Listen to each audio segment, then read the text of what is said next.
Welcome to the Explainer. You've probably used an AI like ChatGPT, but have you ever stopped to wonder how it actually thinks? Today we're going to pull back the curtain and peek inside. We'll look at the clever tricks and the core mechanics that make these tools so powerful, and really, how you can use them even better. All right, here's what we've got on tap. We're going to follow a single prompt from start to finish. We'll touch on what makes these things large to begin with, how they find info so efficiently, where their creativity comes from, how you can actually guide them to get better answers, and of course, how it all happens so fast. Let's get into it. Okay, first things first. What exactly makes a large language model, or an LLM, tick?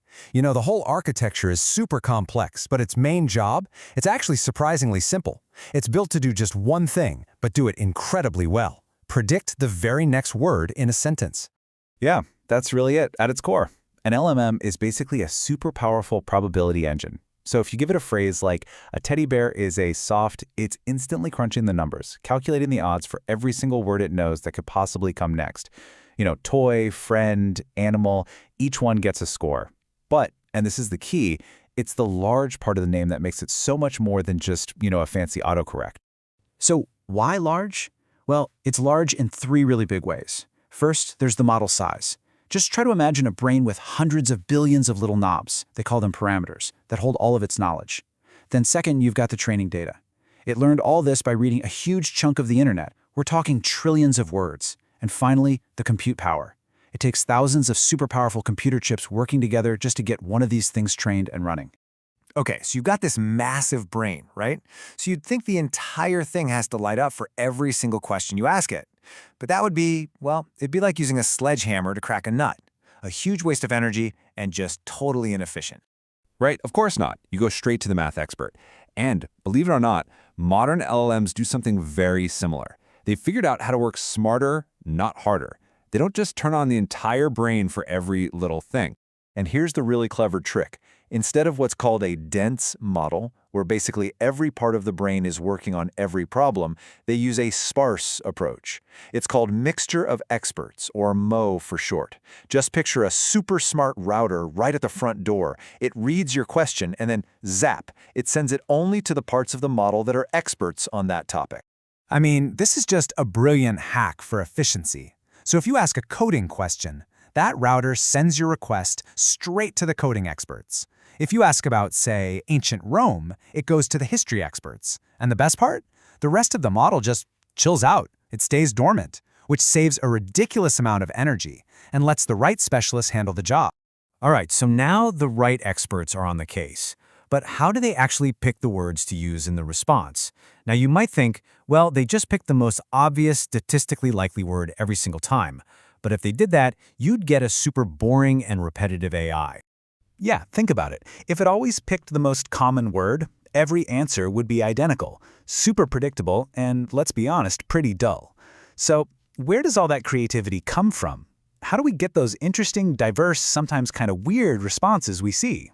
Well, the answer is a simple little setting called temperature. You can literally think of it as a creativity knob for the AI. It basically controls how much of a risk it's willing to take when it's picking the next word. So if you turn that knob down to a low temperature, the probabilities get really spiky. That's just a fancy way of saying the model gets super conservative. It's almost always going to pick the safest, most obvious, highest probability word. And that's great for things that need to be precise, like, just spitting back facts or summarizing a document. But what happens when you crank that temperature knob up? Well, those probabilities start to flatten out. And that's when the magic happens. It encourages the model to take a chance on less common words, to take some creative risks. The result? You get way more diverse and sometimes really surprising outputs. This is exactly what you want if you're, say, brainstorming ideas or trying to write a poem. Okay, so we've got how the model thinks, but there's another huge piece of the puzzle. Us. Our input, the prompt, is absolutely critical. It turns out that how we ask a question can completely change the quality and even whether the answer is right or wrong. And check this out. It sounds almost too simple to actually work, but just by adding a little phrase like think step by step to your prompt, the LLM becomes way more likely to get the right answer. It's this super powerful technique called chain of thought prompting, and all it does is force the model to show its work. When you force the model to lay out its logic step by step, it's way less likely to mess up. It's just like when our math teachers made us show our work, right? Instead of just guessing or jumping to a conclusion, it has to build this logical path that actually leads to the correct answer. Okay, last piece of the puzzle here. Let's put this all together. We know that just to generate one single word, the AI has to route a request, wake up some experts, and run billions of calculations. So, why isn't it super slow? Why don't we have to wait minutes for every response? I mean, really think about this. To predict the very next word, the model has to remember the entire conversation that just happened. If it had to go back and reread and recalculate everything from the start for every single new word it writes, a simple conversation would take forever. It would be painfully slow. So the solution is another really clever trick called KV caching. Now the K and V just stand for key and value. All you need to know is that they're basically little notes or summaries that the model makes for each word about what it means and why it's important. And KV caching is a very simple idea. Once you've made those notes, don't throw them away. Instead, it stores all those important calculations in a cache, which is pretty much its short-term memory.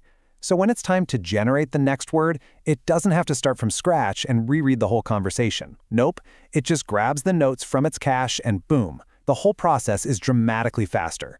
So there you have it. From smart routing with mixture of experts to a creativity knob called temperature and a short-term memory with KV caching, now you've seen the core tricks that let an LLM think. And you know, understanding this stuff isn't just about satisfying curiosity. It actually gives us the power to use these amazing tools more effectively and, more thoughtfully. Thanks for watching.